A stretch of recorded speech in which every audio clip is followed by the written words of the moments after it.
Bismillahirrahmanirrahim. Assalamualaikum warahmatullahi wabarakatuh. Very good afternoon, everyone. Salam. Waalaikumsalam. Hello. Right.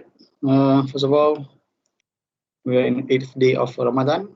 Hope everyone is in good health, inshallah. I'll be recording the session for your information. Okay, we have another three of our members are not here yet, so please do remind your group members to join. The session is already recorded. It's already 2:10 past 2, so I think we'll start. Right. So let us start this session today by reciting the Al-Fatiha.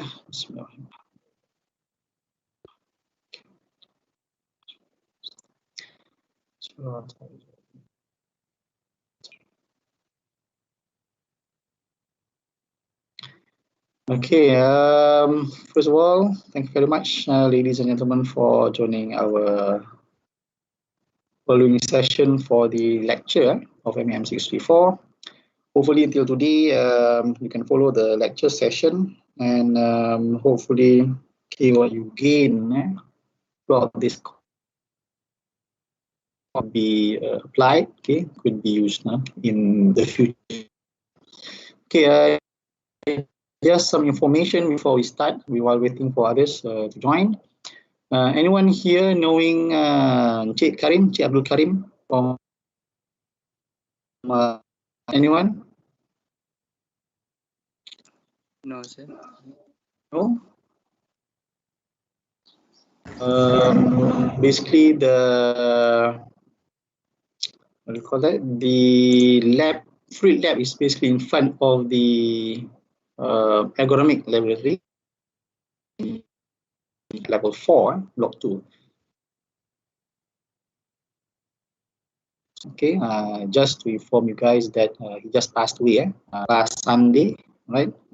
Sunday morning, basically, right? So let us sadaqah al-Fatiha for him, inshallah. Al-Fatiha.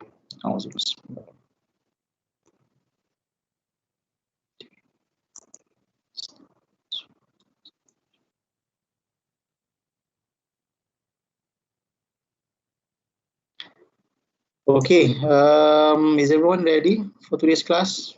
Hopefully, I hope you have downloaded the notes for the second chapter. Okay, is everyone ready for our session?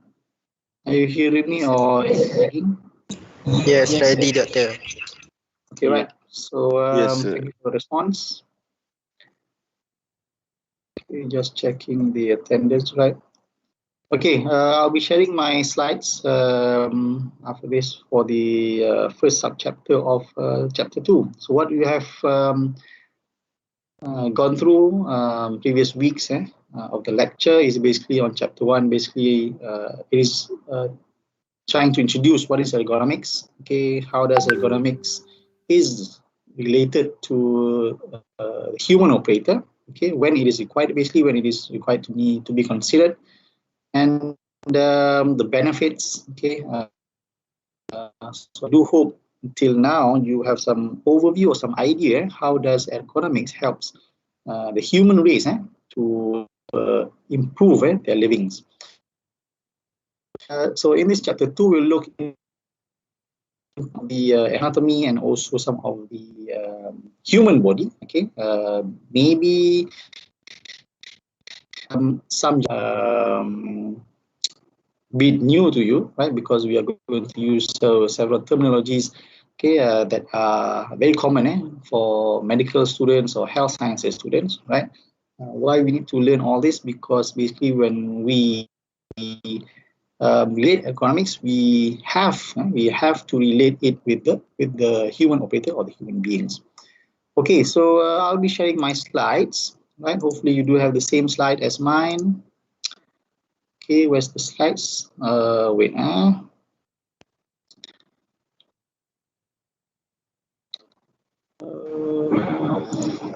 Tanya sikit. Yes. Kita dapatkan video yang dalam video lab record tu. Video yang saya record tu. Yeah, the previous session about lab explaining yang saya buat tu. Dalam tu saya ada provide satu video of lab technician kan. Okay, right. Boleh tak saya dapatkan video tu? Wait. For which lab? For both lab, yang first lab dengan second lab. First lab and second lab. You can look at the lab session channel. Okay. Go to files. Okay. Right, and then in the files there's lab 1 and lab 2. So a lab sheet and demo video. So you go to lab 1 and lab 2. So the videos are in there. Okay, thank you, sir. Right. Okay. I was just for the what's that? Betul. Yep. Saya punya channel chapter 2 tak ada. Chapter 2 is not. Chapter 2. Tak ada. Who's this? Anas. Wait. Ni pun saya masuk guna link. Siapa yang tadi? Mine is here. Log out. Can you log out and log in back? Boleh tak, Anas? Try to log out and try to log in. Anyone having the same problem? Tak ada. Cuba try, Anas. You log out from MS Teams and then you come back in.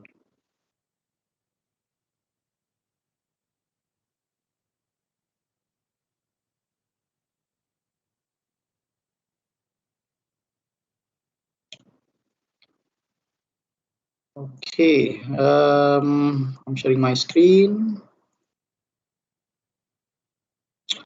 Okay, can anyone see the session, the lab? Is the lab the slides? Yeah. Okay, we do have 28. Anas just logged out. Okay, so basically, if you want to look at the videos of the previous session, basically you can find it in the channels here, right? And also for the lab session. Okay, basically, you can find the. Okay, this is the previous video. Okay, the session with me, and then the demo video. You can go to files. You can go to lab sheet and demo videos. Okay, so these are the recordings. Okay, the recordings conducted by the assistant engineers at the lab. All right.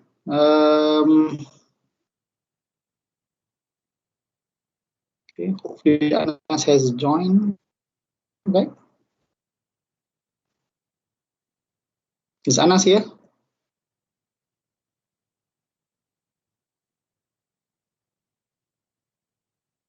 Can anyone hear me, or is it lagging? I can hear you. Okay, who's group with Anas?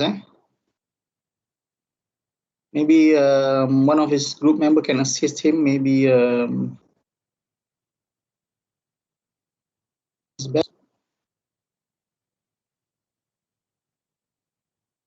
Anas is Muhammad Anas. Muhammad Anas, are you here? This one is it? Yeah, tak ada juga. Muhammad Azhar.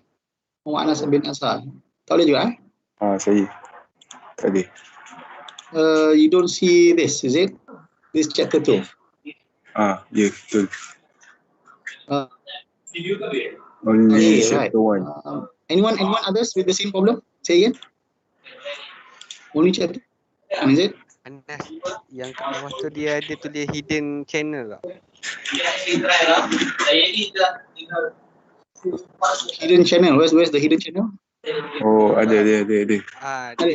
Ada hidden kat bila boleh buka. Oh, Dia boleh sorok. Lain macam hidden Okay, mana? Dah jumpa. Okay, right. Okay, so can we start? Boleh? Yes. Right. So this is where we are going to look into the anatomical and mechanical structure of the human body. Why we need to look into this content is because when should we consider ergonomics? when we have three elements, remember, the human operator, the work that he or she does, and also the workplace or the environment, right? So when we talk about the main, okay, the main element of the system, that is a human. So this is where we need to look into the human body. So we look into, I'll just give you just an overview, okay, last week about what we are going to look into this chapter 2, right? So basically we are looking into the body dimensions. We are going to learn about anthropometry, right? Anthropometry, or the human body size or human body dimensions, right? And then we are going to look about the biomechanics, right? So biomechanics is basically the combination of two fields, two different fields of biology, okay, of a human entity, okay, of a living entity, sorry, and also mechanics, the mechanical part, right? So this is where, when you look into your arm, okay, that we have discussed very briefly last week, right? So this is where the system, the movement of the arm, okay, of your hands is basically a combination of the skeleton, okay, the bones, okay, that are joined together at certain joints, and we have the muscles. We have the muscles to move the particular arm or limbs, right? Whether it contracts or it relaxes. And these muscles are being attached to the bones using tendons, right? And this is where the R is the load. Okay, so basically, in design, when we design something, okay, normally we do benchmark. Okay, if you do remember the design process, when we design something, normally we will benchmark current products. Okay, we will benchmark the nature, all right, to get ideas of what or how, okay, should we design a certain product, right? So if you look at this arm here, right, this is where it is being adopted and also adapted in designs, right, of a backhoe, right, a backhoe. Okay, so they have these linkages here, okay, with the end scoop here, and then they have some sort of muscle, some sort of muscle on the backhoe. What does that muscle replicates? Anyone? Sorry, what does that muscle replicates into the backhoe?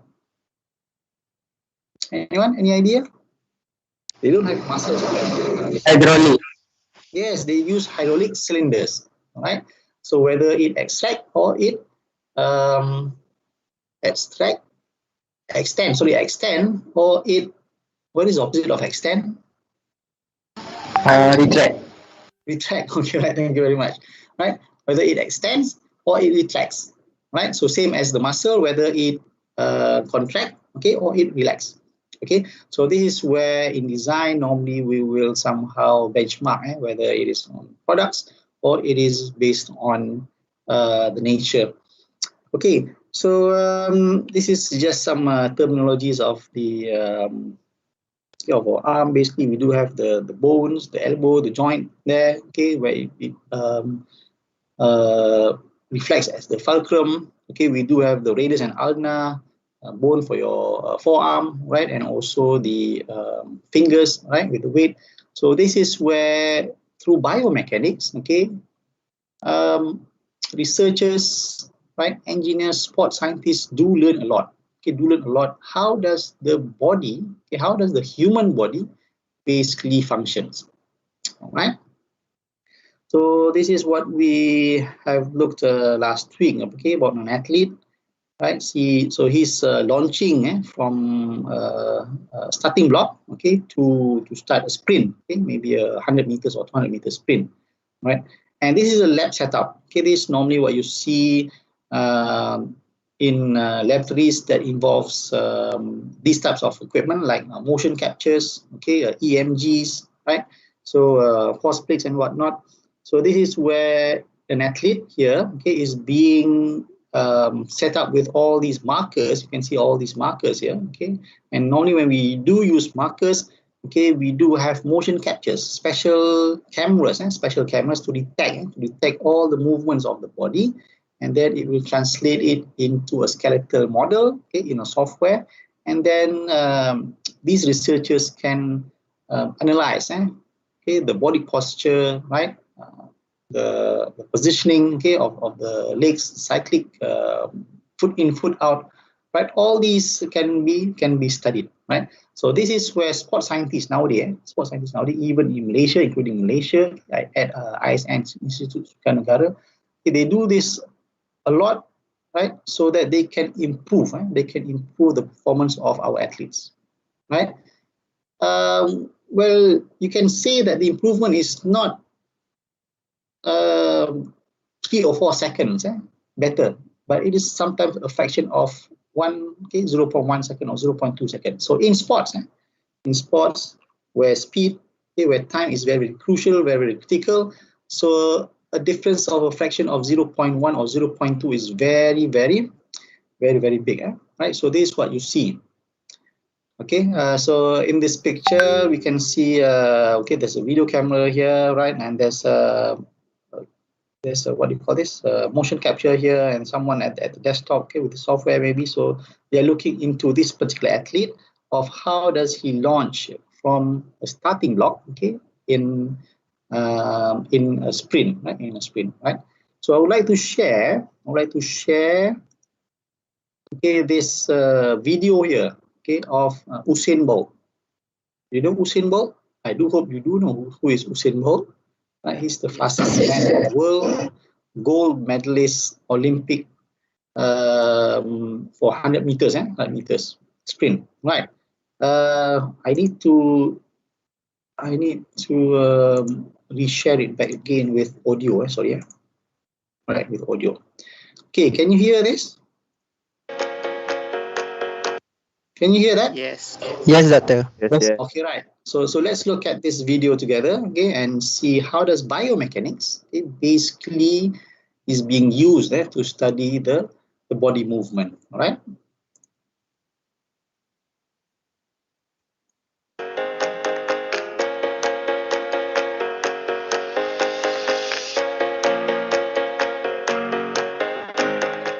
Hey guys, it's Dr. JP, and today we're going to analyze the running form of Usain Bolt.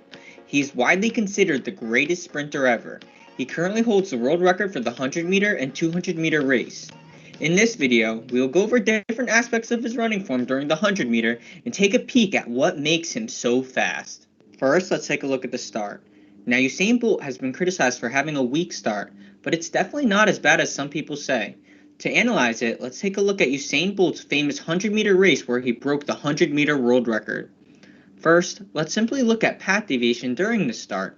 As you can see, he actually maintains a relatively straight path when sprinting. This is key, especially during a sprint, as path deviation can lead to slightly increased distance to travel, resulting in slower times. Next, let's take a look at his steps as he comes off the blocks. As you can see, compared to the other runners, the step rate itself is nothing special, and the rate is actually slower than some of the other runners here. Now, what makes him stand out is his tall stature. Longer legs do help cover more ground, however it is much harder to maintain a high step rate, so it's amazing he's somewhat keeping up in this aspect. Taller sprinters like Usain Bolt are usually at a disadvantage, especially during the drive phase. However, as you can see, he is staying up with the front. Basically, if Bolt is already up in the front during this phase of the race, he is most likely coming out on top. Now, we have looked at more quantitative aspects of his start, but let's take a look at the quality of his run as he takes his first steps. As you can see, he presents with inward rotation of those hips as the knees drive forward, and a lot of lateral weight shifting. What most people look for in an ideal sprinter is to maintain a powerful, compact running form when running. However, Bolt does not follow this mold. Actually, he would have a difficult time doing that because of his stature. Bolt instead uses compensatory strategies to maximize the rate of force production during the start.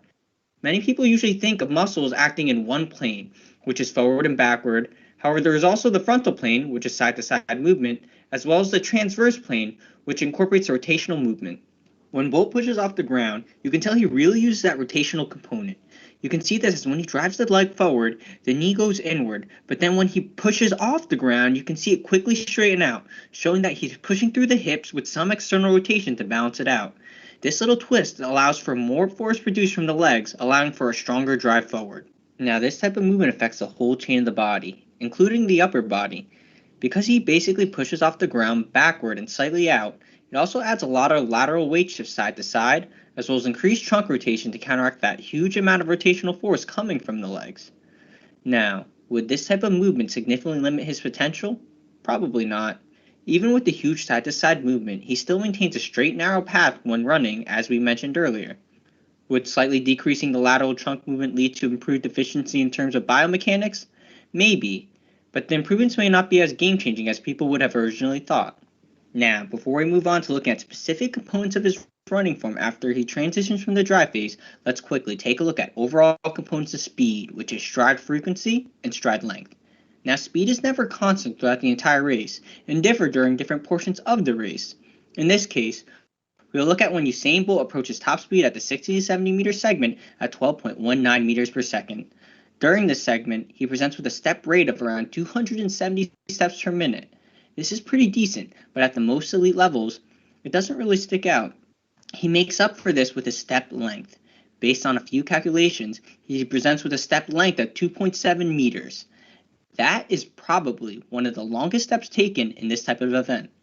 This has to do with him being one of the tallest sprinters participating at this world elite level, as well as having incredible force production through those legs. Multiplying this amazing step length with his decent step rate leads to his record-breaking speeds. Now let's take a closer look at different aspects of his running form after the dry phase. I would have loved to use the same footage when he broke the 100-meter world record, but unfortunately, if you take a look at this footage, the feet are a blur. So the footage we will be using is during the London 2012 semifinals. Here, he finishes the 100-meter race in 9.87 seconds. This isn't his best time, but we get the best side view of his form. Sipkan kebusanan dengan Sorry for Hadri the Zip Bahari. Dengan posture ni. Here. First, let's take a look at the landing. As you can see, he lands around the forefoot area. His heel actually barely even touches the ground throughout the entire race, and if it does, it's for a very, very short amount of time. Reason for landing around the forefoot is it allows for the least amount of time for the foot to roll over the ground compared to rear foot and midfoot landing. This minimal contact time on the ground is key to maintain a quick step rate. Minimal contact time coupled with a forefoot landing also means increased force production through the legs, meaning increased work on the muscles. Therefore, the muscles need to be able to handle this force, which is one of the reasons why strength training is vital for sprinters. We will stay on this frame because the next thing we will look at is positioning of the foot relative to the body center of mass. As you can see, the foot just lands slightly in front of where the body center of mass should be. For Bolt, he may have been able to bring the foot slightly closer to the body center of mass when he broke the 100-meter world record during this phase. However, he most likely did not get it under the center of mass. The only time that is possible is when you are accelerating, which is in the dry phase. Anyway, this is important to look at because the closer the foot lands to the body center of mass, the quicker the person is able to go through the running cycle, leading to faster times.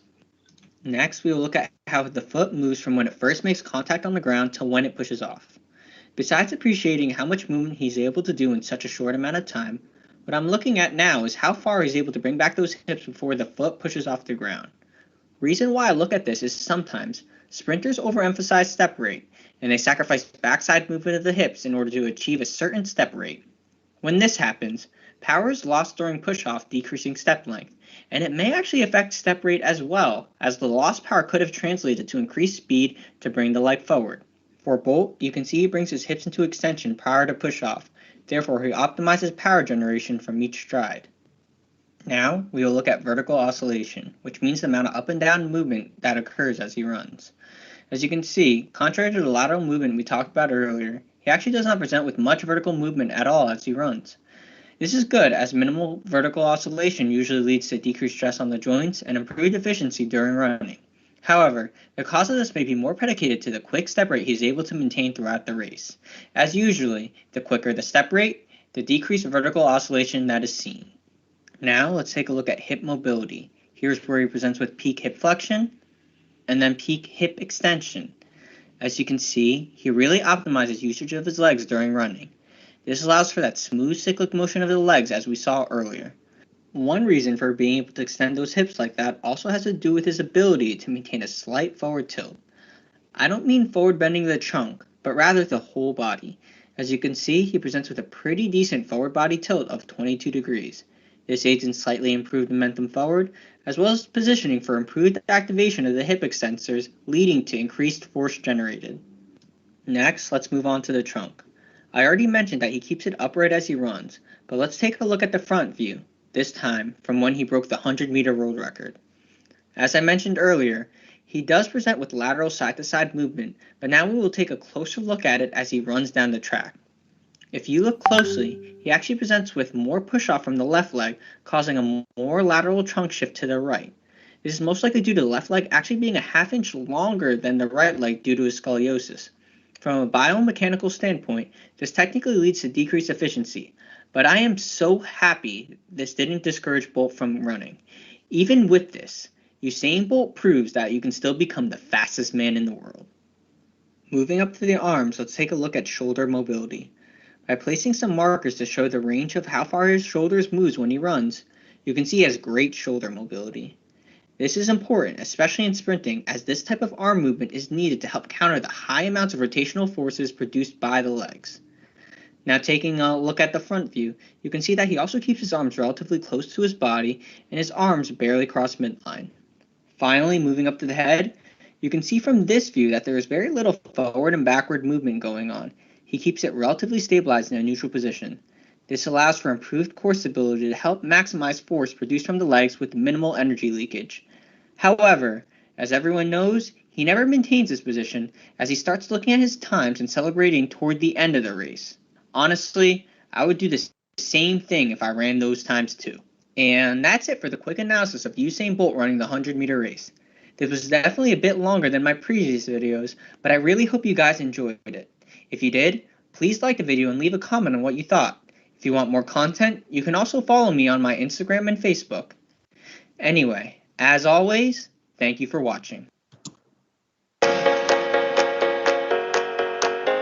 Okay, so that is one of the analysis, okay, done on Usain Bolt, and this is another one. Can anyone follow?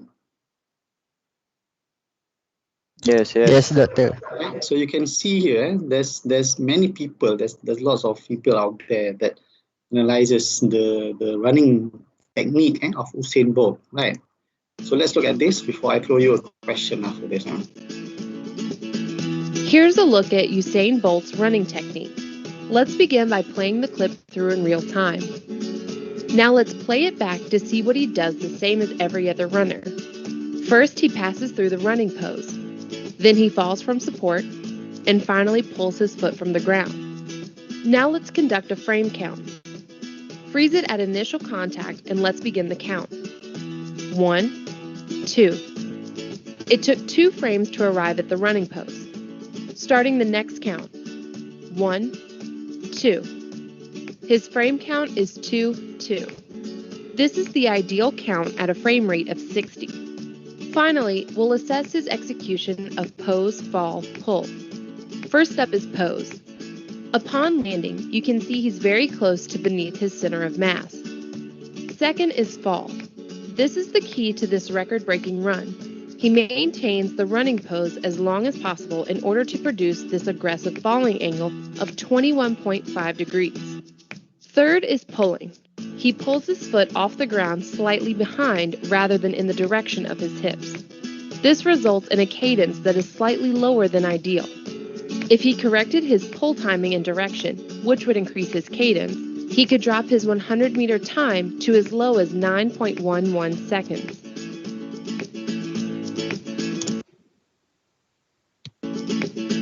Okay, right. So this is 2 videos, so you can see many more of Usain Bolt and also all these running techniques, right? In YouTube and whatnot, right? So because of he's one of the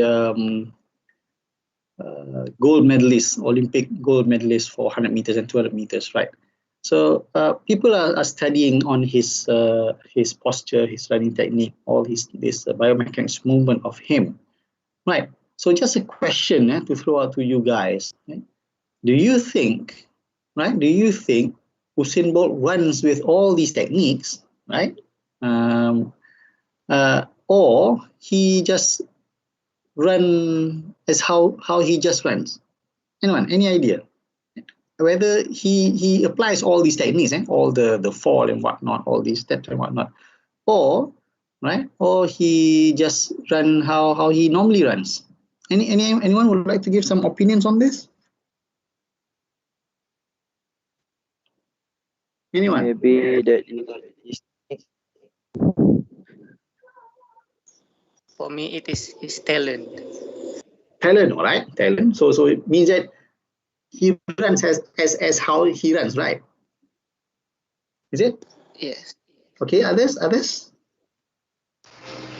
I think So, he's talent, but he still learn basic technique or advanced technique. Okay, right. So this is okay, right. Who's this? Who is this, man? Fazwan. Who is this? Fazwan. All right. Thank you, Fazwan. Okay.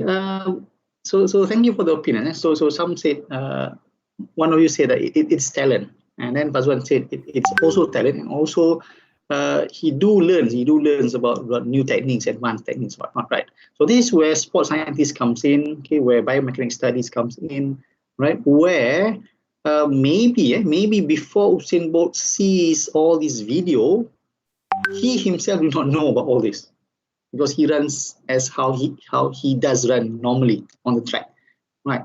But when people start to study, okay, sports scientists, coaches start to study about his technique and whatnot. So this is where they provide him with more information to improve his performance, right? To improve his performance, okay?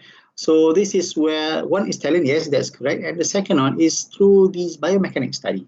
So this is where from normal runners, okay, previously, okay, before Usain Bolt was renowned, okay, before he was famous for the 100-meter sprint and also 200-meter sprint, right? So he is maybe like other athletes, okay, macam kita lah lari 100 meter kat sekolah, right? Maybe he's like, other athletes, right? Running as how he knows how to run, right?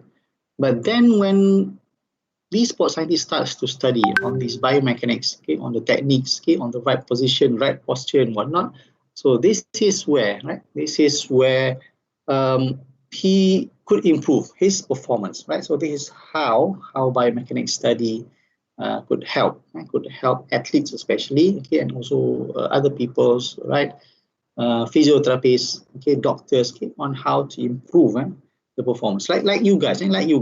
Remember last week I thrown out one question, right? During your maybe school studies, school time and whatnot, during your kids period, right? Duration, maybe you applied something that at that time you don't know that it's related to ergonomics, maybe, right? But then now, when you learn about ergonomics, when you know what is ergonomics, and then you somehow get this idea of, oh, I don't know that was ergonomics. I don't know that is related to ergonomics. So this is how you could improve when you know how to apply it. This is how you should apply ergonomics in your daily life.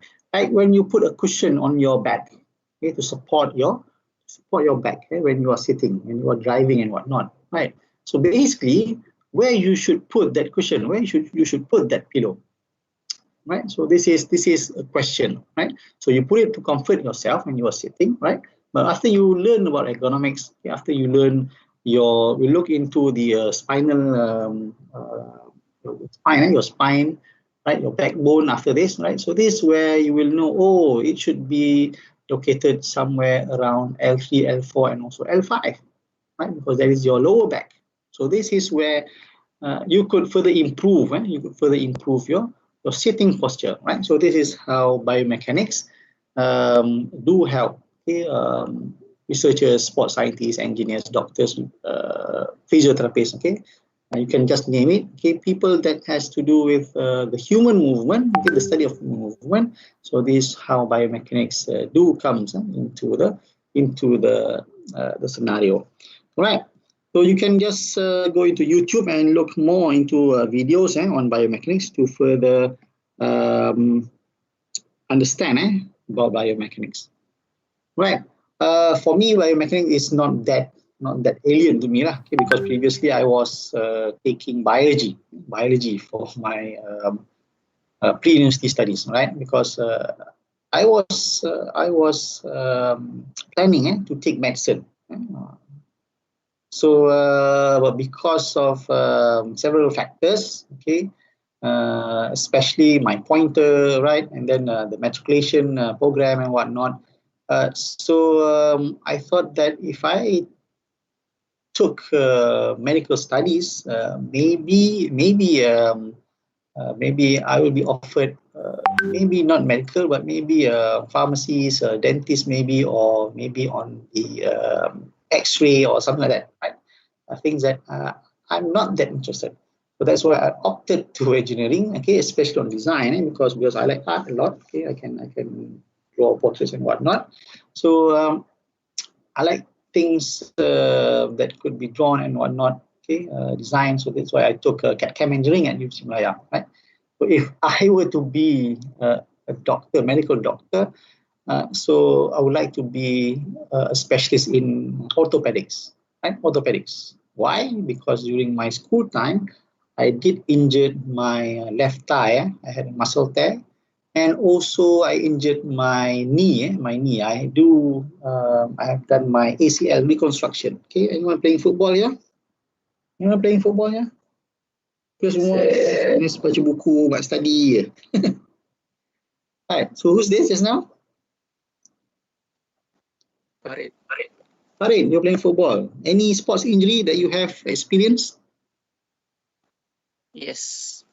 Have you? Which limb did you broke?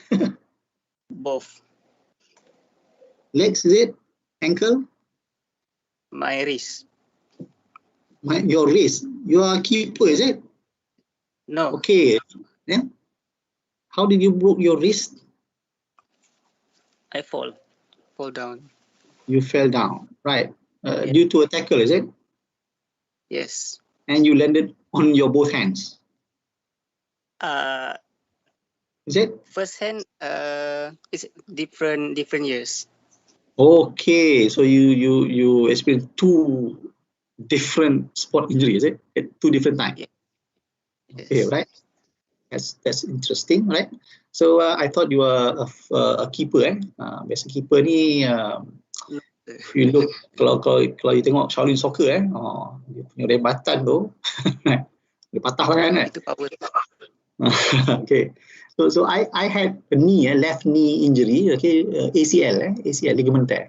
If you know ACL ligament tear, so this is common sport injury that most of the footballers do experience. Okay, because why you have a sudden stop or your leg is being tackled. So my case is because of my left foot was being tackled very hard. Okay, I was in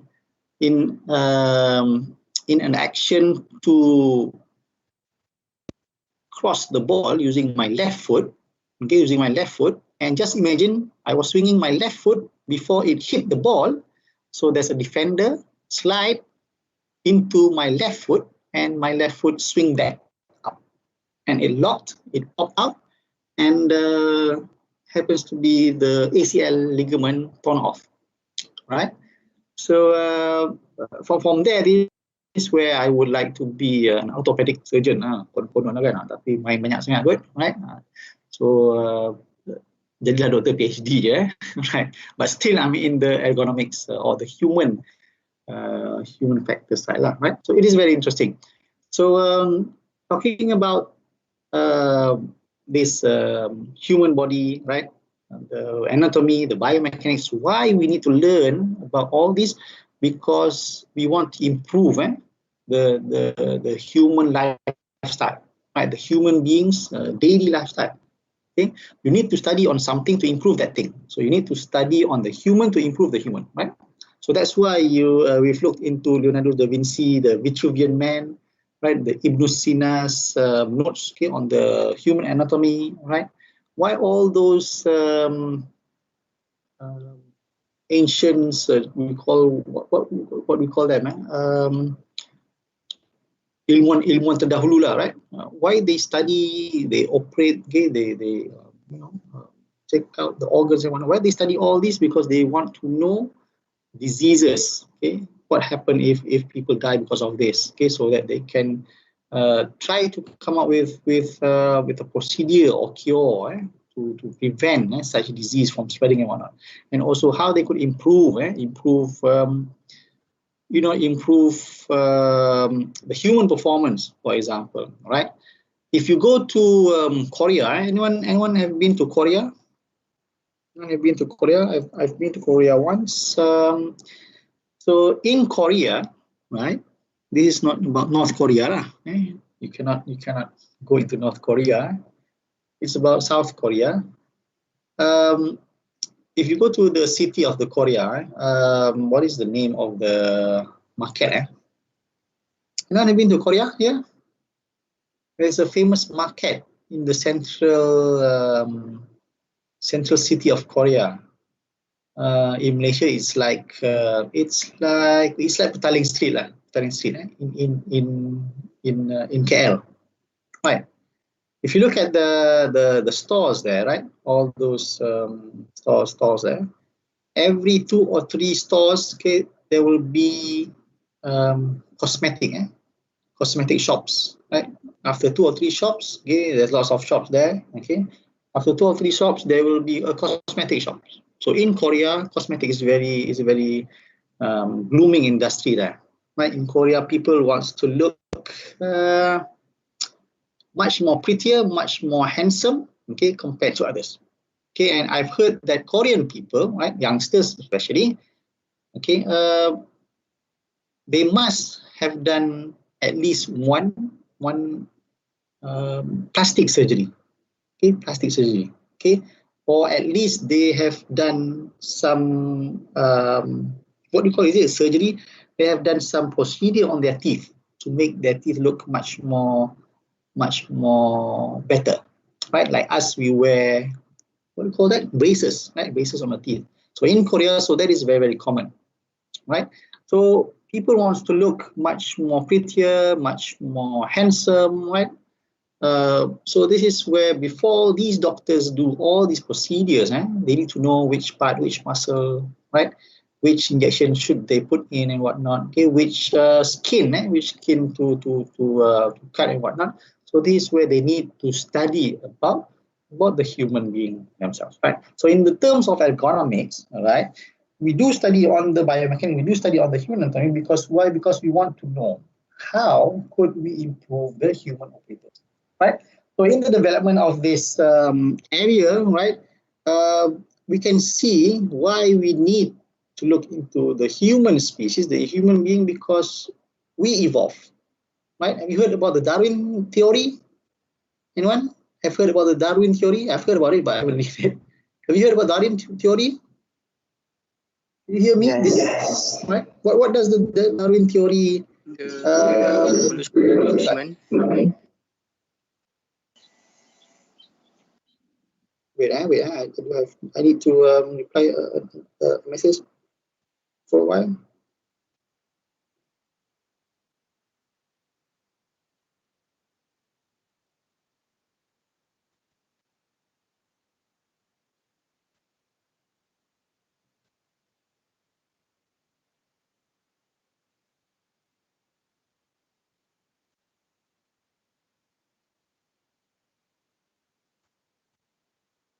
Wait,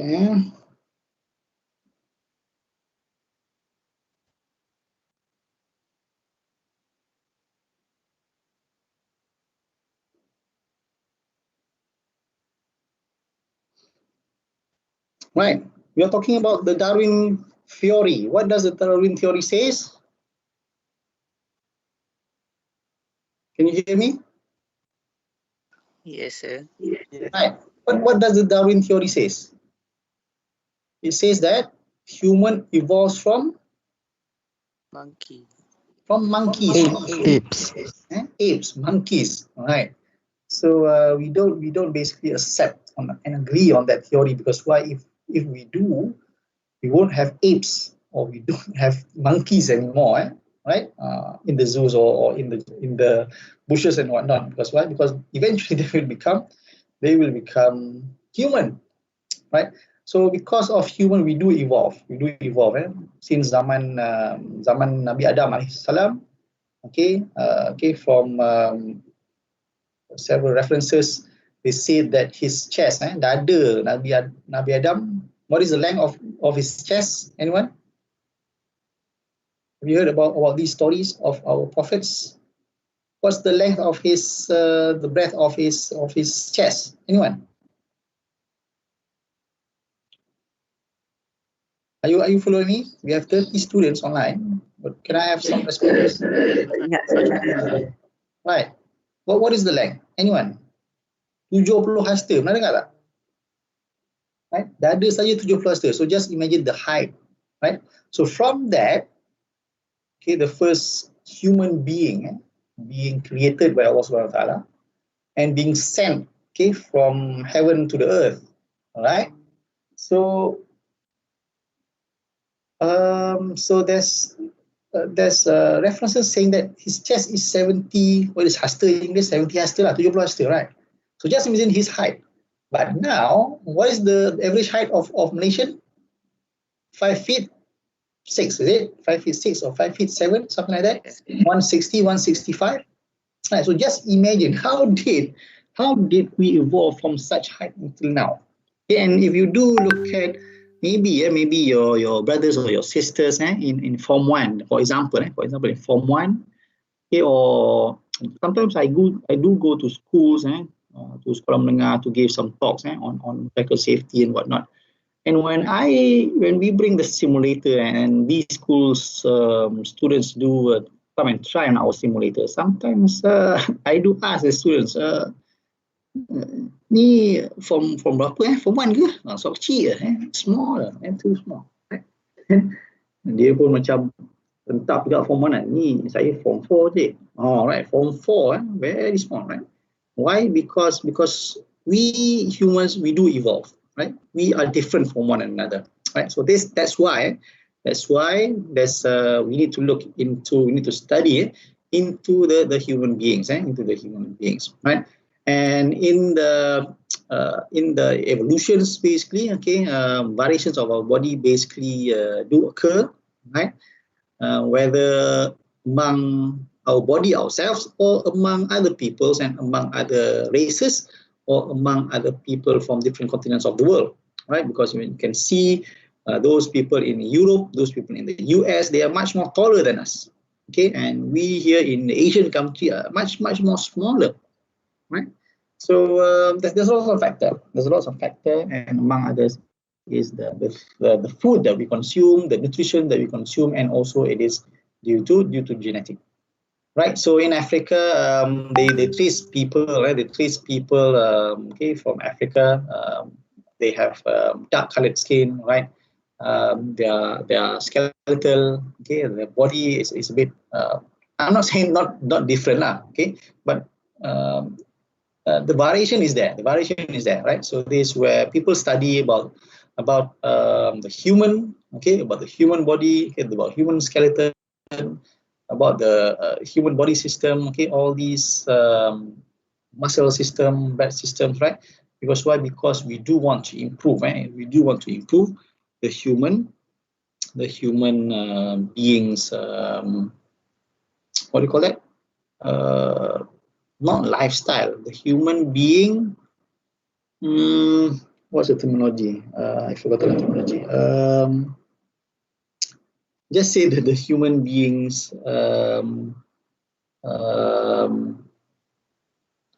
lives, all right? So when we look into study of the human beings, or the human operators, so this is one of the area that we look into, that is the anthropology, right? So anthropology. So it is the study of mankind, basically, and then in anthropology we do have a sub field of this anthropology, the way we call it the physical anthropology. This is where we look into the bones. We look into the measurements. All right, and when we study more on the human, especially on the size, especially on the measurements of your limbs, your body regions and whatnot. So this is where we study on anthropometry. right? Anthropometry. So anthropometry is a field, all right, where we measure the body. Metry, meter lah, right? Anthropo is human, metry is the measurement, right? So measurement of the human body. Okay, so this is where it is very important to have anthropometric data of a certain population. Why? For example, this is 8th of Ramadan, right? 8th of Ramadan. We have about 22 or 21 days, okay, to go for Hari Raya, right? So normally, what do you do for Hari Raya? You will buy, baju Melayu, baju kurung, songkok, and whatnot, right? So going to buy these baju raya, sometimes it's very not disturbing. It's very irritating sometimes, because why you need to, go into traffic jams, and then you need to find a parking space and whatnot, and then there's lots of people with the COVID-19 pandemic and whatnot, so everything is being congested.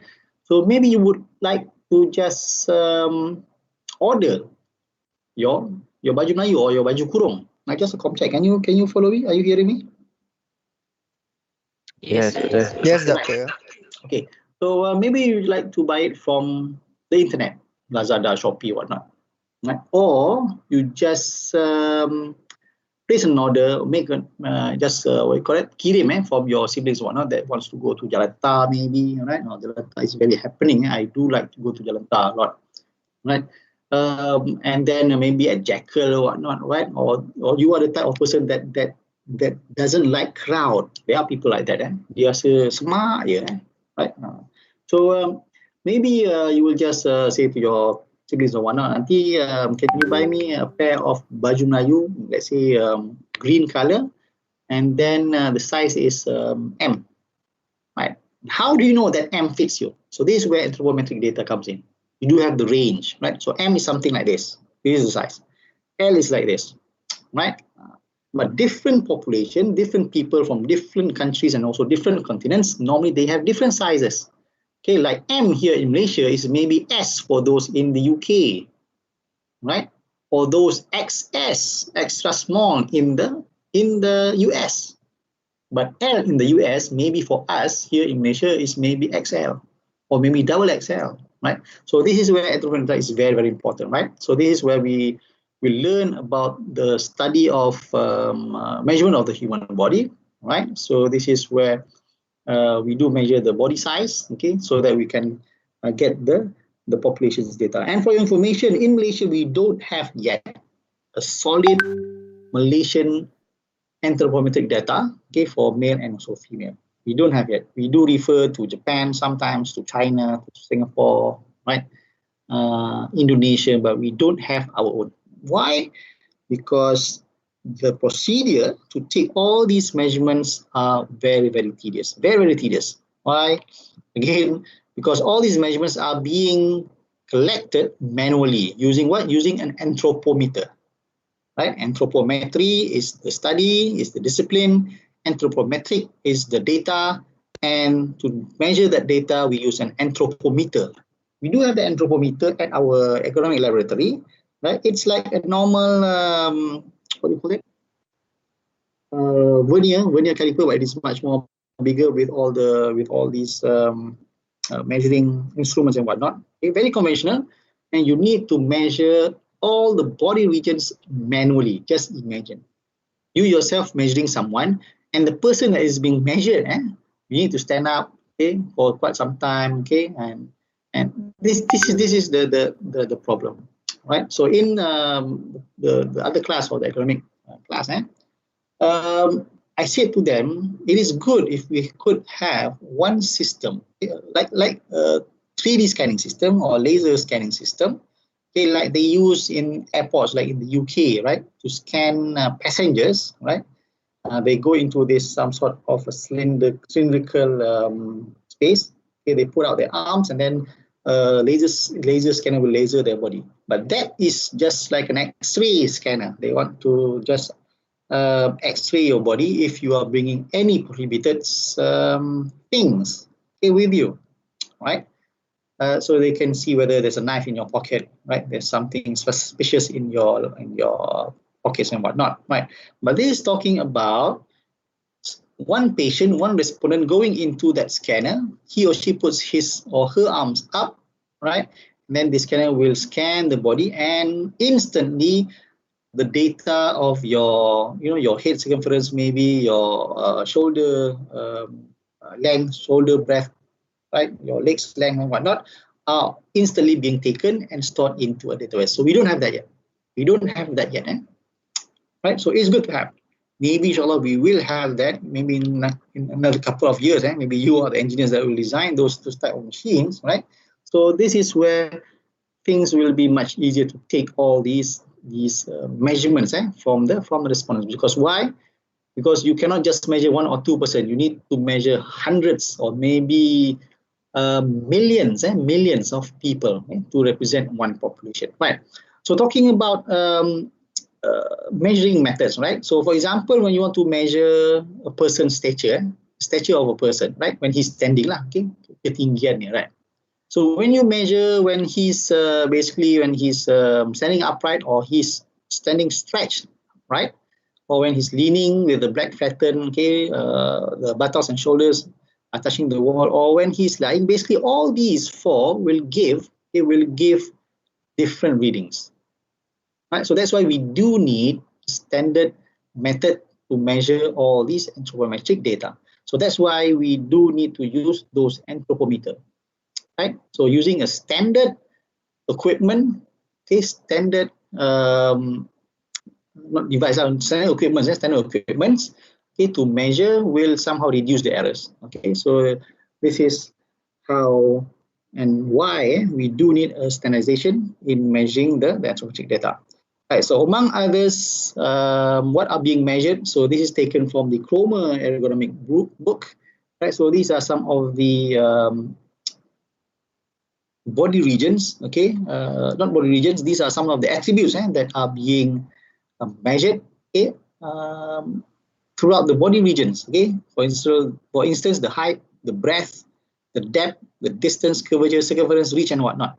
Right, and this is very we call that terminology is being used in common practice of anthropometry.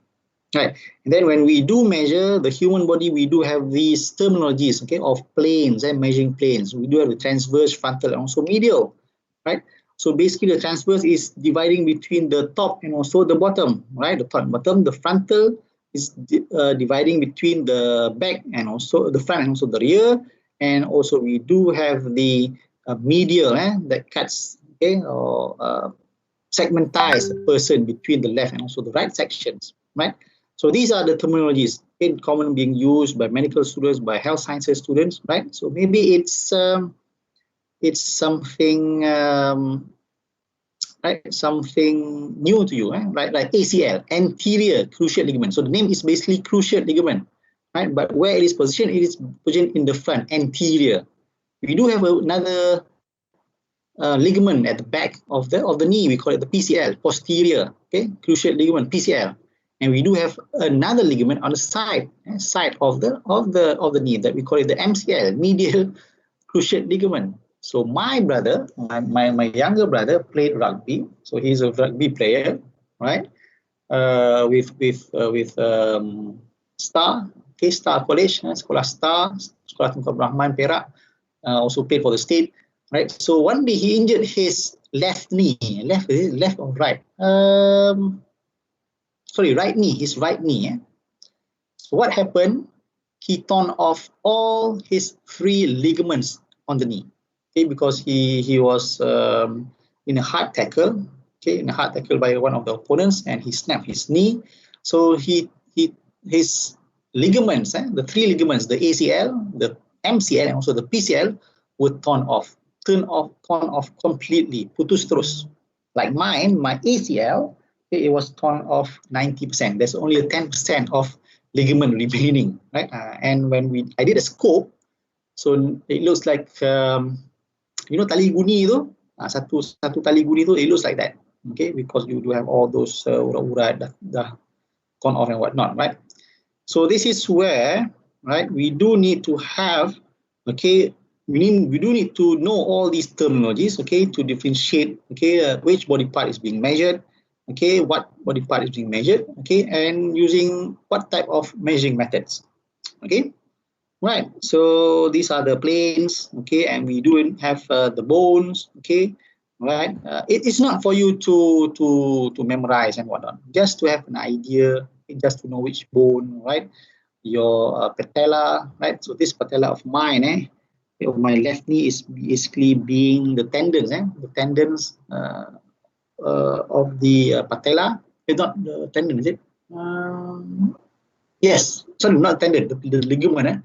The ligament of the patella. Ligament is basically it connects between bones and bones. Tendon is basically connecting between muscle and bones. So the tendon of my the ligament of my patella is being harvested, okay, to replace my ACL ligament, right? But my brother, my younger brother, okay, he did his surgery in KPJ Kajang, right? That cost around 57,000, if I'm mistaken, at that time. It was a long time ago. So where did he got his ligaments? He got it from Germany. Whose ligaments was that? I'm not sure. Okay? But it's from a human. It's from a human. I'm not sure if there was a donator or whatnot, but it's from human ligament, right? And alhamdulillah, his body did not rejected, okay, that ligament because it's from other people's leg, basically, right?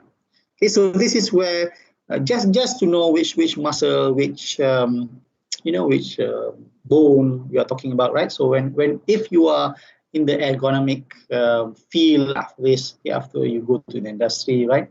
I do believe not all of you are going into the mechanical area. Okay, some of you are maybe going into other industries.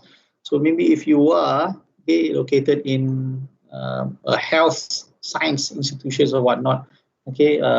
So when people talk about all these terms, at least you do have the understandings.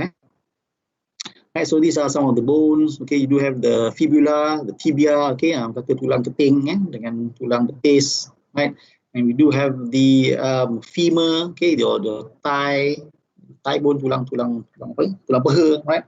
So your ulna, your radius, right? So these are some of the informations. Maybe it is new to you as an mechanical engineering students, right? But for me, I've taken biology before, and I did my pre-university studies in science higher. So we do learn all of this, right? So for me, it is not that alien, right? But for you, maybe some of you, these two are alien. Okay, why do we need to study all this? Because we need to know which muscle, which bone, because we want to improve or enhance the human beings' lives. Right, so how to measure all these, okay, to get all these anthropometric data. So we do have classical measuring techniques, okay, so you just can name it, very conventional equipments, and we do have new measurement techniques, right? But I do hope in the coming years, maybe you yourself will be one of the designers, one of the engineers involved in that such valuable project whereby we do have this 3D body scanner, body anthropometric scanner. So that will be very, very good, okay, because why you could somehow lessen the lead time, okay, of taking measurements of the human body, and also you can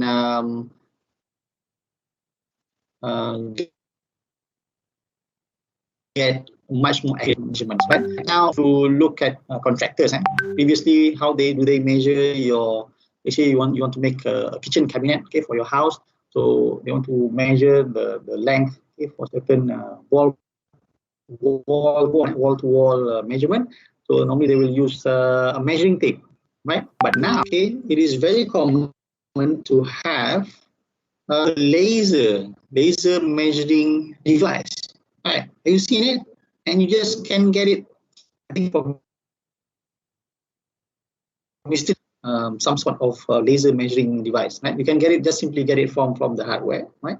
So that is much more accurate and also much more easier. Right? So if we do have such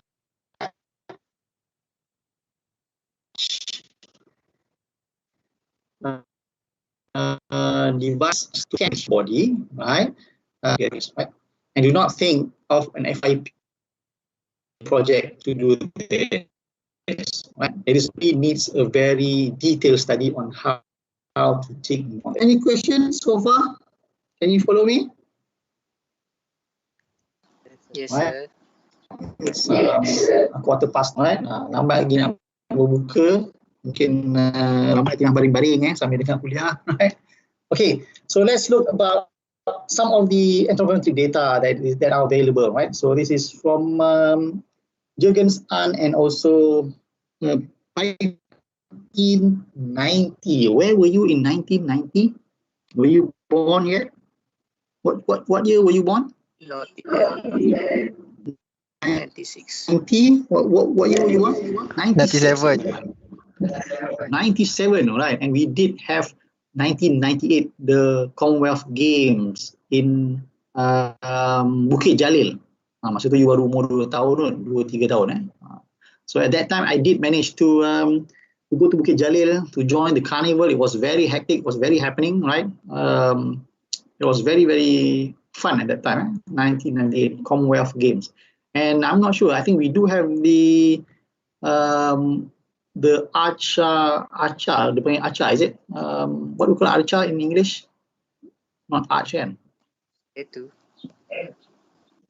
Sculpture, is it? Okay, the logo of the 1998 Commonwealth Games, if I'm mistaken, if it is still available at one of the roundabouts in Shah Alam, just before Tesco, and also Pusat Aquatic. There's still a 1998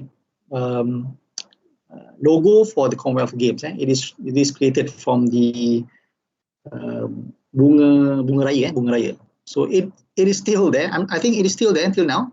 So just imagine how many years, 23 years it is there, right? So talking about the anthropometric data, right? In 1990, so this is where they managed to measure, okay, several measurements for stature, sitting height, knee height, and also for sitting between males and also females for certain countries in the world, right? So like North America, the Europe, okay, Africa, and in Asia, we do have China, Japan, right? And we don't see Malaysia here, right? Because in 1990, maybe because we are going into a developed country, negara nak membangun, right? So maybe we don't look much onto this. But in developed countries, negara yang dah maju, right? So they do look into the human size, the human body, because why? Because they want to further improve the human performance, the human lives, right? So you can look here, the stature of females and also males, right? So this is an average of a population, So averagely in one population, I'm not sure how many thousands or maybe millions of people that they do measure, right, to get all these anthropometric data. And just imagine in 1990, do they have the internet yet at that time? Maybe, but it's not that famous lah. At that time, 1990, I was in standard, I cannot recall. But at that time, having a computer at laptop tu memang bangsawan lah, memang tak ada kot, right? So having a computer at home is like having a gold bar at home that you cannot touch, like that. So just imagine at that time, things are being measured manually using anthropometers, recorded manually, and being somehow stored in a manual database maybe at that time, right? So Excel at that time maybe not that advanced, right? So just imagine how tedious it is to take all these data, to represent a population, right? So beside this, we do have all these measurements also, and you can see the N sample size here is how many people that they measure, right? So it comes to from a tenth of people until thousands of people, not million yet. Right, so we do see Indian males, Indonesian females, Jamaican females, Chinese females, right, Brazilian males, but we don't see Malaysian anthropometric data. Right, so this is you can see Indian males, right? So he did a study maybe for 13 people, right? But this 13 could not represent the population of Indian basically, but he did something, and the stature height is 157.6 cm. All right, so is there a weight? So the weight is basically 44.6 kilo. Right, so you can see who's the tallest person here. 173, Italian males, Italian males, but we don't see Rossi that high, lah. Right? We don't see. Is it 173.3? Yes. Right. Anyone here having the height of more than 170 cm? Anyone? So my friend said that, I'm not sure if this theory is correct or not. My friend said, well, when we were in Form 4 and Form 5, I was much more taller than him, okay, 169.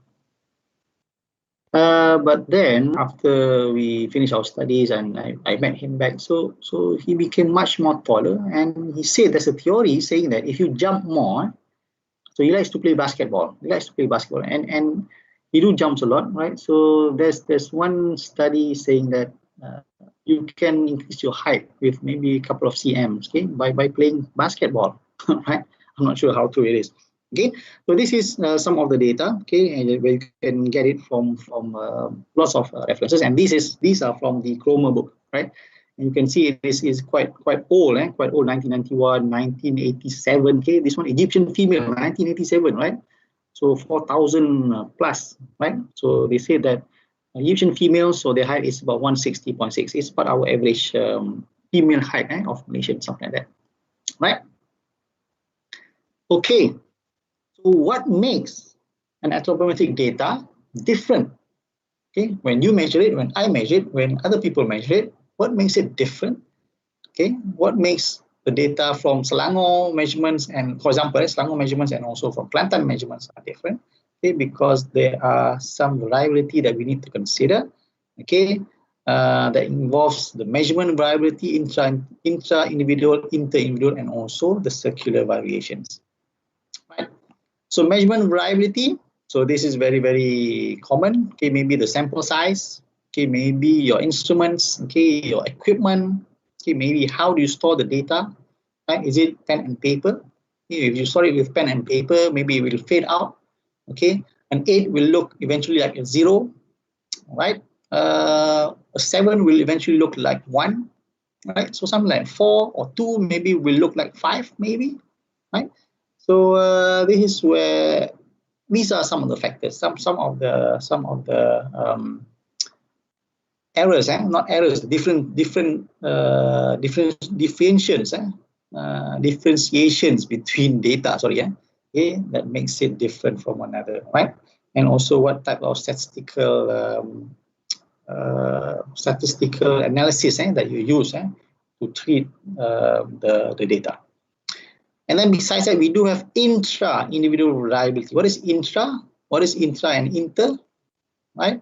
This is inter and this is intra. What is intra? Intra is the variability, okay, the difference between you yourself, your right hand, also your left hand, your right face and also your left face. Right? Intra-individual variability. Right? Because why? Because we do change, we do grow up. Right? We do grow up. Okay, and it depends also on what do we eat. Okay, what do we do? Okay, what work do we normally? What is your occupation? Sometimes do affect, because sometimes when you go to hospitals and whatnot, okay, sometimes the attendants, the nurse, the doctors will ask you, what do you work as for now, right? So if you are in a working area with air conditioning environment, right? So maybe that explains why you get very dry skin, dry eyes, because it is full with air conditioning, right? So these are some of the variations. Intra-individual means that between yourselves. Okay, And then this is just a picture of a baby, and we grow up, right? And then normally we will change. We will change. We will differ from our baby 1 year old until an adult. Okay, our body size will somehow differ, and however, this differentiation is it? Do you call it? Okay, this growing process, sorry, is normally proportionate. Sekata lah, proportionate, right? Does it means that your body grows up proportionately? Okay, taklah kepala besar dulu, tangan besar dulu, kaki panjang dulu, no. You can see if you look at the graphs, it does grows proportionally. Okay, and then we do have another graph here whereby along the years, along your age, okay, if you look at the stature height, right, the stature of your measurement of your stature, okay, when it comes to elderlies, so this where you grow up very rapidly during your kids, your teens and whatnot. Then when you come to your teenagers going to adult period, right, normally there will be a stagnant growth, right? But when it comes to elderlies, okay, going into 50s, 60s, your stature will be somehow going slightly downwards, right? Is it you're becoming much more shorter? Are you becoming much more smaller? Any idea? Why does this happen? Why does this happen basically? Are people becoming much more shorter when they become old? Any idea? No. Bongkok. Bongkok, right? And what does this bongkok has to do with the stature, with the height? Why does the bongkok, what do we call bongkok, hunched back, is it? Hunched, is it? Why does elderly normally hunched when they become older? Are their bones becoming shorter? Are their backbones becoming shorter? Any idea? Bones become weaker. Bones become weaker, okay, right? Maybe due to osteoporosis. Oh, right. Keluar lah iklan-iklan aniline bagai kan. But are people becoming shorter? Well, basically they are not becoming shorter, but because of the degenerative effect, right? Of age factor. So, between your bones, they have this meniscus, they have this fluid, they have this disc in your backbone. So when you become older, so it's about wear and tear of the body. Okay, it's not just machine that have wear and tear. Okay, your body also do have wear and tear. So this is where your disc becoming much more thinner. Okay, the fluid in your joints, okay, in your knees, okay, is reducing, right? So this is where the bones comes in contact.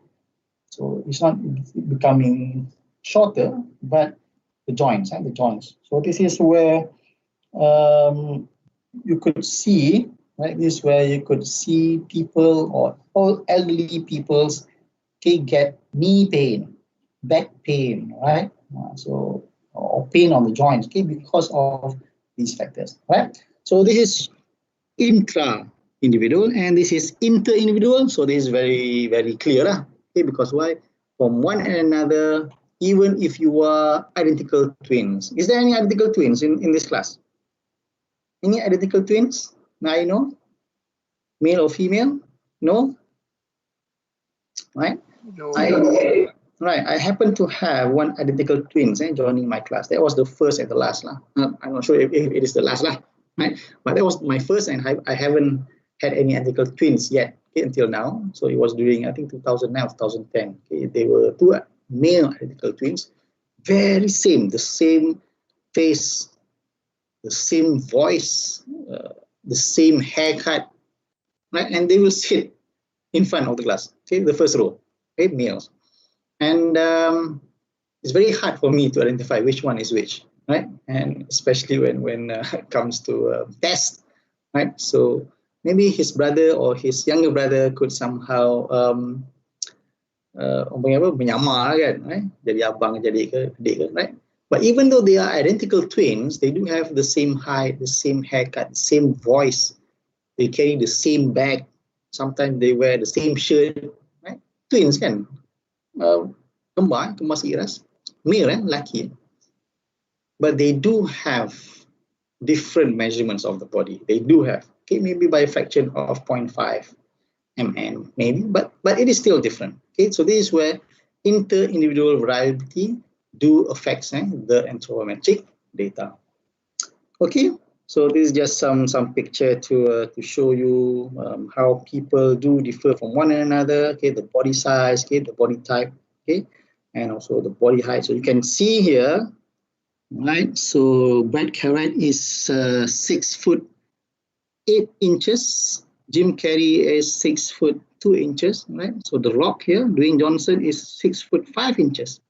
Whereas Malaysian, we are somewhere over here on the right side, 5 foot plus, 5'6", 5'7". Right? So just imagine playing football with all these people. Right? That's why when Japan competed in the World Cup one time ago, right? So the national team, among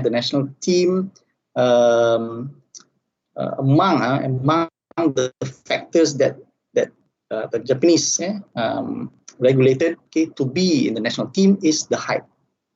Okay, they look into the height. Okay, if you don't have a minimum height of 1 point, I'm not sure, maybe 1.7, you do have the skills like the late Maradona, but still you cannot be in the team. But you know the late Maradona, right? That died early this year, was it, or end of last year, right?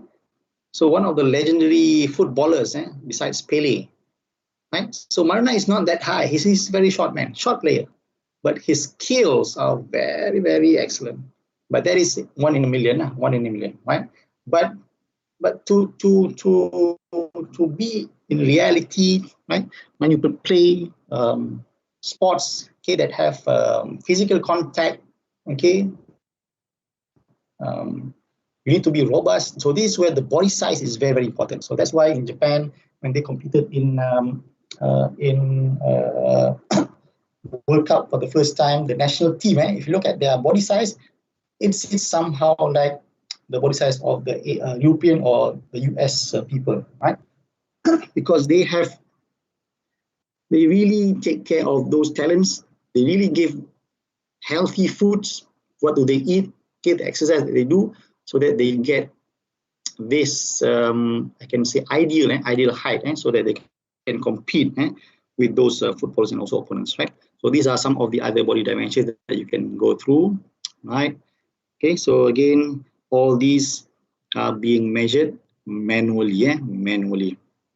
Okay, and then finally we do have circular variation. So this circular is basically the evolutions of the human being, of mankind, basically, whereby people are growing a bit bigger or becoming a bit shorter, right? So this depends on the genetic, depends on what do we eat, right? And also what do we do daily, What do we do daily? That's why people say that if you have heard about this before, this is computer. Can you hear me? Are you following me? Yes. Right.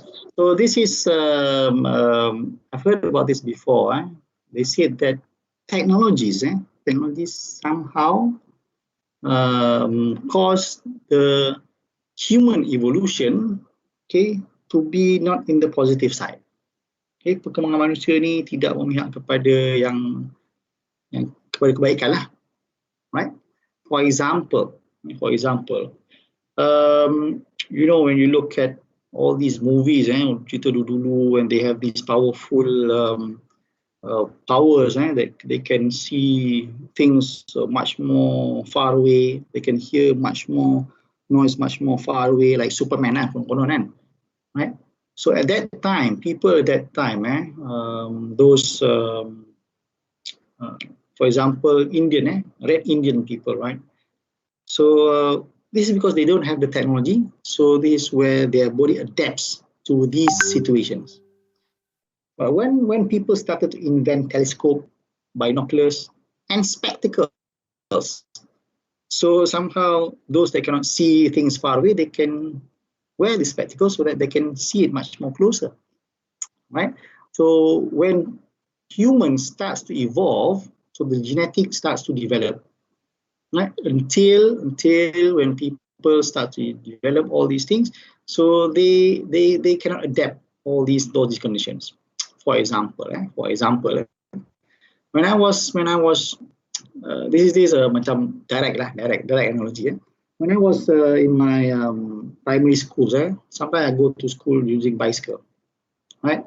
And the distance is about I can say from my house plus minus 4 to 5 kilometers on a bicycle. And for us at that time was biasa je 4-5 kilometer ni, right? Kalau raya tu memang satu bangi. I was staying in Baru Bangi previously, right? So when it comes to hari raya, right, touring satu Baru Bangi tu, one Baru Bangi is normal, right? But now, if I ask my kids cycle to, let's say, from section 20 to section 18, less than 1 kilometer, dia kata tak boleh lah, penat lah macam, right? So these are the evolutions when we have technology. Okay, because why? Because they are not used to ride bicycles. Okay, they are used to ride motorcycle, right? So this makes their body, okay, when they go, but it's not by one generation. For me, to my son, it's not that. You can see several generations. So this is where people evolve, right? So previously people walk from point A to point B. So that's why their legs are very, very strong, right? But when people started to invent carts, okay, started to invent bicycles, started to invent cars and whatnot. So it makes the strength of the muscles from several generations, okay, to somehow reduces or lowers down, okay, because they adapt, okay, they adapt the technology. So this is where I've heard before that they say that technology sometimes makes makes the human evolution, okay, not to the positive side, okay. Ataupun saya pernah dengar satu juga, okay, advanced technology makes people lazy, kan. Macam vacuum rumah kan, vacuum rumah dulu kita vacuum, right? And then we have the cordless, and then now what type of vacuum do we have? Anyone? Robot vacuum yang bulat tu, malas punya pasal, right? So these are the things. Okay, so this is what you can see in cheap flight in Malaysia, Asia, right? Well, it's not because they don't take into consideration of the seat distance from the front and also the rear seat, right?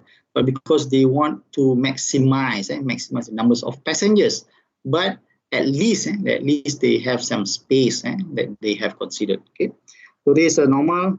Okay, that you can see why we do have this, because people are different. Okay, that's why anthropometric data is very, very important. Okay, we do have the tallest man, okay, that's died previously, and we do have the shortest man. Okay, I think this is a long time ago. Okay, information. So you can Google the current tallest and also the shortest man, right? So having this type of height is also a problem for them, a problem for this community. Because why? Because most of the clothes, most of the furnitures, most of the vehicles are designed for the average. So for these people, we need to design their necessities based on their custom body size, right? So when we talk about custom made, so you are talking about cost. So how do we basically look into which part of the population that we should refer to? So this is where we do have percentiles, right? Percentile. We look into percentiles in the coming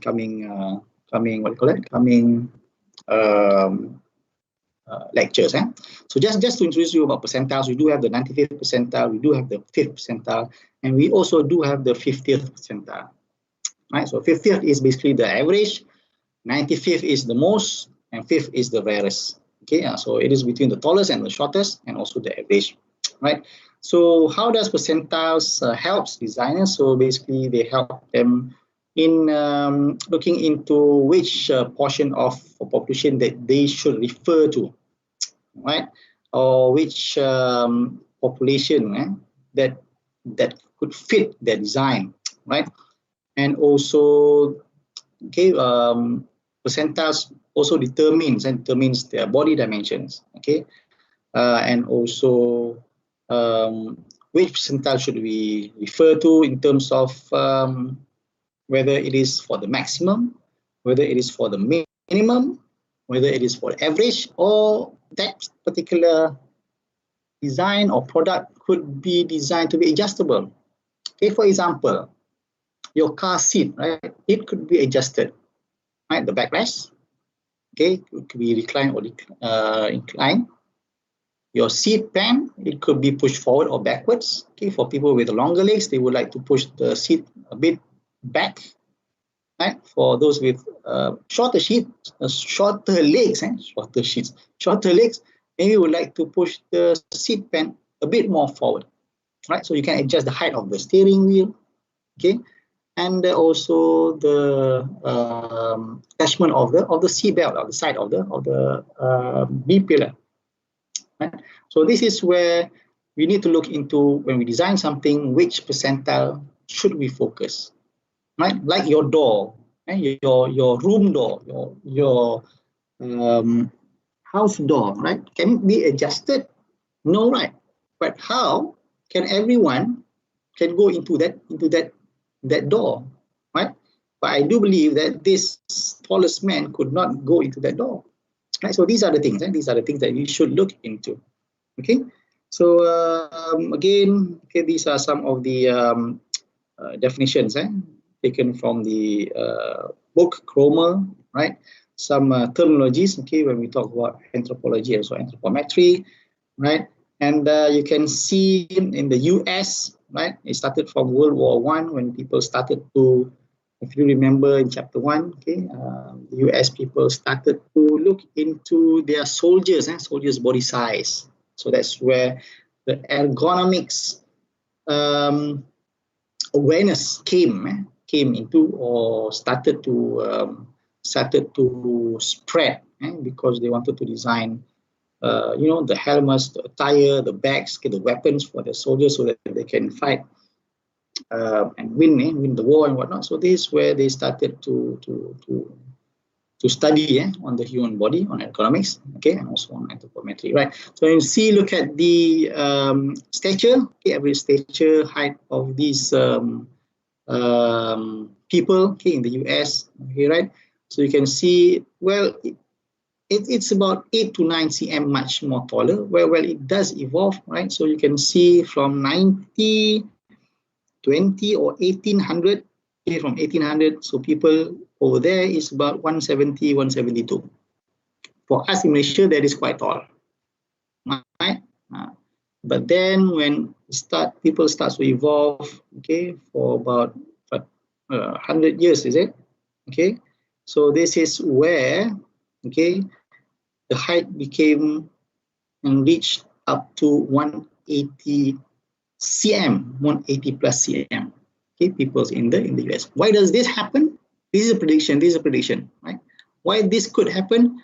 Because many factors. Okay, people started to eat clean, eat something nutritious. They have all these doctors for nutrition, for dietaries and whatnot, right? So this is how people start to evolve, right? So this is also prediction for American and also Asian women, right? So you can see it's about 150, okay, but now they have 22,000, and in 2020, okay, the prediction is starting to go up, and they can somehow reach a level of 160 or 170, right? So this is where study on the human being is a continuous study, right? So besides this, why we do learn about anthropometry, about our body dimensions, is some of it is, we call it the envelope, the working envelope. Okay, when you want to design a workplace, okay, when you want to design a cockpit, okay, how does your hands move? Okay, the biomechanics of your hands, the movements, the legs and whatnot. So this is where we need to consider all this, right? Okay, your hands movements, okay, your standing and sitting posture, right? So these are all related to your body size, okay, the mechanical movements of your body, okay, right? And then this is where we do find the data for 5th percentile, 50th percentile, and also 95th percentile, right? So basically, the measurement is increasing, from the smallest or shortest people, average to the tallest, okay, or the biggest people. Right, so this is what I've just told you just now. Okay, your spinal column, your backbone. Okay, we do have the cervical, thoracic, and also the lumbar. And the bottom one is the sacrum. Okay, tulang buntut panggil, right? Tongking. So this is where you really need to take care of your backbone, because here we do have the disc between the bones, right? So we do have the L1, L2, L3, L4, and L5. So the lumbar basically represents your lower back. That's why you do see in the market lumbar support. Apa dia dah lumbar support ni? So basically it is representing the lumbar L, the L1, L2, L3, L4, and so L5 bones, right? And like my mother, she has a critical back pain now. So basically the L3 to L5, so these two discs are being highly affected. So it is somehow bulging outwards. Indicates a slip disc. So this is due to due to age factor, okay, degeneration, due to hard work, picking up heavy loads, right? So this is where orang dulu kan, dia when they do things, they do it with their kudrat lah. Selagi berdaya dia akan buat, right? So when now we know about all these health issues, especially your back, right? So you really need to make sure you take care of your back, right? Not talking about accidents and whatnot. So that is much more severe, okay? That could affect your